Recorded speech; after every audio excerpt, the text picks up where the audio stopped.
Hello అండి, hi, welcome back to my channel. ఈరోజు చామగడ్డ పులుసు ఎలా చేయాలో చూపిస్తున్నానండి. చాలా థిక్ గ్రేవీతోని టేస్టీగా ఈ చామగడ్డ పులుసు అయితే ఎలా చేయాలో చూపిస్తా. వీడియో ఎక్కడ స్కిప్ చేయకుండా పూర్తిగా చూడండి. నచ్చితే లైక్ చేయండి, షేర్ చేయండి, సబ్స్క్రైబ్ చేసుకోండి. ఈ చామగడ్డ పులుసు మనకు రైస్తోనైనా రోటీతోనైనా సూపర్గా ఉంటుందండి.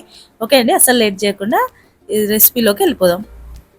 ముందుగా ఇలా చామగడ్డలు అయితే ఉడకబెట్టేసుకోవాలండి. ఉడకబెట్టుకొని ఇలా చిన్న చిన్నగా కట్ చేసుకోవాలి. మరి చిన్నగా కాకుండా ఇలా మీడియంలో కట్ చేసి పక్కకు పెట్టేసుకుందాం.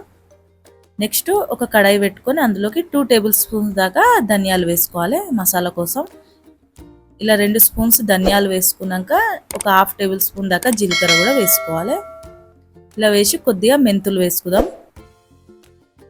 ఇవి కొద్దిగా ఫ్రై అయ్యాక ఇవి ఒక ప్లేట్లోకి వేసేసుకోవాలి.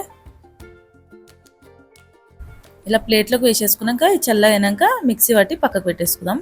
నెక్స్ట్ అదే కడాయిలోకి ఒక 1/2 కప్పు దాకా ఆయిల్ వేసుకోవాలండి. కొద్దిగా ఆయిల్ ఎక్కువనే వేసుకోవాలి, బాగుంటుంది. ఇలా ఆయిల్ వేసేసుకున్నాక ఆయిల్ కొద్దిగా వేడిగా అయ్యాక ఇందులోకి ఆవాలు వేసుకుందాం. ఒక 1/2 టేబుల్ స్పూన్ దాకా ఆవాలు వేసేయాలి. ఇలా ఆవాలు కూడా వేసుకున్నాక మీడియం సైజు ఉన్న ఉల్లిగడ్డలు 3 ఇలా ఎంత వీలైతే అంత సన్నగా కట్ చేసుకోవాలి. 2 పచ్చిమిర్చి కూడా అందులోనే వేసేసుకుందాం. వేసుకొని సాల్ట్ ఒక 1/2 టేబుల్ స్పూన్ దాకా సాల్ట్ వేసుకొని మంచి కలర్ మారేంత వరకు లో ఫ్లేమ్లో పెట్టుకొని మంచి ఫ్రై చేసుకోవాలండి. కొద్దిగా కరివేపాకు కూడా వేసుకోవాలి. ఇక్కడనే మంచి పింక్ కలర్లోకి ఆనియన్స్ వచ్చేదాకా ఫ్రై చేసుకుందాం.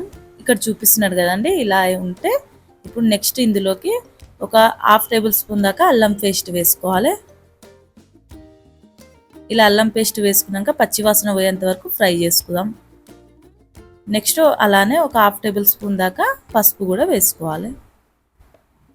ఇలా పసుపు కూడా వేసేసుకొని మంచిగా కలుపుకుందామండి. కలుపుకున్నాక ఒక 2-3 నిమిషాలు అయ్యాక చామగడ్డలు కూడా ఇందులో వేసేసుకోవాలి. ఇలా చామగడ్డలు వేసుకున్నాక లో ఫ్లేమ్లో పెట్టుకొని కొద్దిసేపు ఫ్రై కానివ్వండి. ఎందుకంటే మనం ఆల్రెడీ ఉడకబెట్టుకున్నాం కదా, ఇక్కడ మెత్తగా అయిపోతుంటాయి. ఇలా ఒక 2 నిమిషాలు అలా ఫ్రై అయినాక ఇందులోకి మనం ఏమేమి వేయాలో చూద్దాం. ఇక్కడ 1.5 స్పూన్ దాకా కారం అయితే వేస్తున్నానండి. మీకు ఇంకెక్కువ కావాలంటే ఎక్కువ వేసుకోండి. ఇలా కారం వేసేసుకున్నాక ఒకసారి కలిపేసేసుకోవాలి.